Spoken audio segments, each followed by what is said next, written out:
सुप्रभात।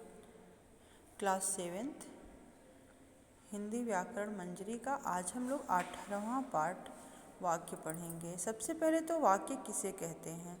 तो शब्दों का सार्थक समूह, यानी कि शब्दों के सार्थक समूह को ही वाक्य कहते हैं। वाक्य के दो खंड हैं, उद्देश्य और विधेय। अब हम उद्देश्य किसे कहते हैं? तो वाक्य में जिसके बारे में कुछ कहा जाए उसे उद्देश्य कहते हैं। और विधेय, वाक्य में उद्देश्य के विषय में जो कुछ कहा जाए उसे विधेय कहते हैं। इस प्रकार वाक्य के दो खंड हैं, उद्देश्य और विधेय। अब देखिए, सरल वाक्य का विग्रह, वाक्य के सभी अंगों को, वाक्य में जितने भी अंग हैं, वाक्य के सभी अंगों को अलग अलग करना ही विग्रह कहलाता है। तो इस तरह विग्रह के भी 5 हैं विग्रह: कर्ता, कर्म, क्रिया, पूरक, विस्तारक। अब देखिए, कर्ता, जो कर्म करे उसे कर्ता कहते हैं। जैसे राम आया है। कर्म, जिस पर क्रिया के व्यापार का फल पड़े वह कर्म है। जैसे राम ने पुस्तक दी। फिर है क्रिया, जिस शब्द से किसी काम का करना या होना पाया जाए उसे क्रिया कहते हैं। पूरक, कई क्रियाएं अपने पूरक के बिना अर्थहीन हो जाती हैं। जैसे प्रिया की मम्मी वकील हैं, यहाँ वकील शब्द पूरक है। यदि इसे हटा दें तो प्रिया की मम्मी, अब देखिए, प्रिया की मम्मी क्या है, यह संदेहास्पद हो जाएगा। 5वां है विस्तारक।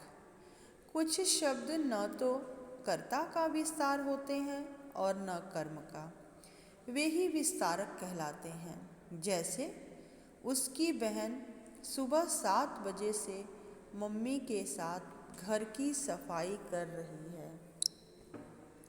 यहाँ उसकी कर्ता का विस्तार है, घर की कर्म का विस्तार है, और सुबह 7 बजे से वह मम्मी के साथ ये विस्तारक है। अब है वाक्य के भेद। तो वाक्य का वर्गीकरण 2 प्रकार से हो सकता है, एक तो अर्थ की दृष्टि से और दूसरा है रचना की दृष्टि से।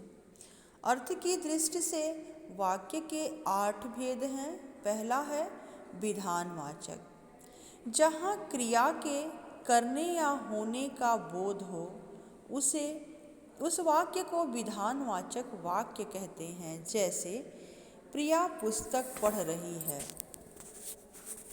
दूसरा है निषेधवाचक, जहाँ क्रिया के होने या करने का बोध हो उस वाक्य को निषेधवाचक कहते हैं। इसमें नकारात्मक होता है, नहीं का प्रयोग होता है। तीसरा है प्रश्नवाचक, जिन वाक्यों में प्रश्न पूछने के लिए शब्द का प्रयोग हो उसे प्रश्नवाचक कहते हैं। जैसे क्या मैं अंदर आऊं? चौथा है आज्ञावाचक, जिन वाक्यों से आज्ञा, आदेश, अनुमति या अनुरोध का बोध हो वे आज्ञावाचक वाक्य कहलाते हैं। जैसे अभी तुम बाहर जाओ। 5वां है इच्छावाचक, जिस वाक्य से वक्ता की आशा, इच्छा, आशीर्वाद या शुभ कामना का बोध हो उसे इच्छावाचक वाक्य कहते हैं। जैसे भगवान सबका कल्याण करें, व्यक्ति अपनी इच्छा से किसी के लिए कहता है। फिर है संदेहवाचक, जिन वाक्यों से संदेह या संभावना का बोध हो वे संदेहवाचक वाक्य कहलाते हैं। जैसे शायद मैं भी जाऊं, संकेतवाचक, जिन वाक्यों में एक क्रिया का होना दूसरी क्रिया पर निर्भर हो वे संकेतवाचक वाक्य कहलाते हैं। जैसे परिश्रम करते तो अवश्य पास हो जाते, यानी कि पास होना जो परिश्रम करना क्रिया है उसी पे निर्भर है। 8वां है विस्मयादि वाचक। जिन वाक्यों से हर्ष, शोक, घृणा, प्रेम आदि के भाव प्रकट हों वे विस्मयादि वाचक वाक्य कहलाते हैं। जैसे अरे पापा आ गए, छी इतनी गंदी गली है। अब देखिए रचना के आधार पर वाक्य के 3 भेद हैं: सरल वाक्य, संयुक्त वाक्य, मिश्र वाक्य। अब सरल वाक्य, जिस वाक्य में एक ही उद्देश्य और एक ही विधेय हो उसे सरल वाक्य कहते हैं। जैसे बंदर नाचता है। दूसरा है संयुक्त वाक्य, जिस वाक्य में 2 या 2 से अधिक वाक्य स्वतंत्र रूप से समुच्चय बोधक अव्यय द्वारा जुड़े हों उसे संयुक्त वाक्य कहते हैं।